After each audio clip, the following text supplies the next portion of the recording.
ওহে, কে আছো? আমায় একটু ধরো। এ কি দেখছি আজ?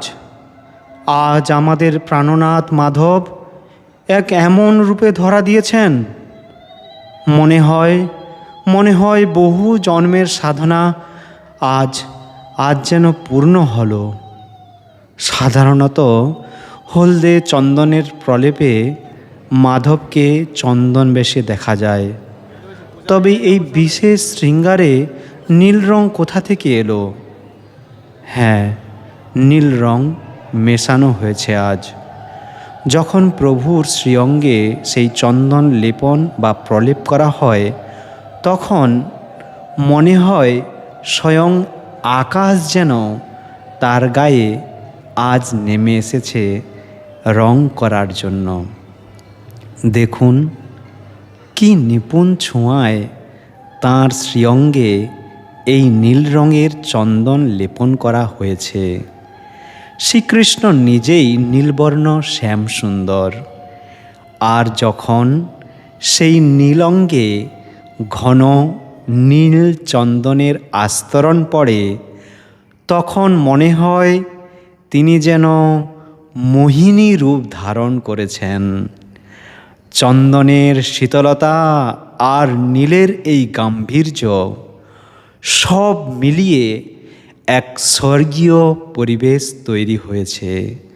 মনে হচ্ছে যেন মেঘমুক্ত আকাশের নীল রং আজ মাধবের শ্রীচরণে এসে মিশে গেছে।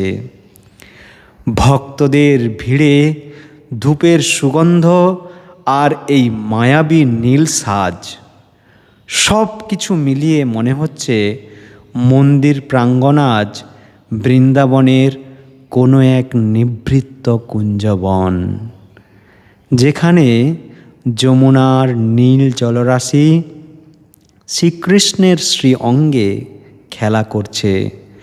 চন্দনের এই শান্ত সুবাসে মন প্রাণ জুড়িয়ে যাচ্ছে।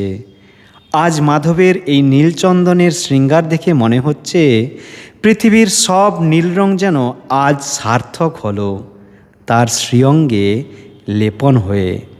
আসলে মাধবকে তো কোনো নির্দিষ্ট সাজ বা রঙে বেঁধে রাখা যায় না। তিনি তো অনন্ত, তিনি তো অসীম। কিন্তু আজকের এই নীল চন্দনের শৃঙ্গার যেন আমাদের মনের এক চিরস্থায়ী আলপনা এঁকে দিয়ে গেল।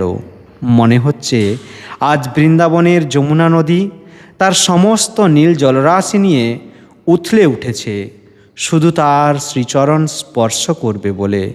এই রূপ দর্শনের পর আর কিছু চাওয়া থাকে না, আর কিছু দেখার থাকে না। আপনাদের কার কাছে মনে হচ্ছে যে আজ মাধবের এই রূপ দেখে সত্যি জীবনের সব না পাওয়াগুলো পূর্ণ হয়ে গেল? এই অলৌকিক নীলচন্দনের সাজ আপনাদের হৃদয়কে কতটা স্পর্শ করল তা অবশ্যই লিখে জানাবেন। হরে কৃষ্ণ।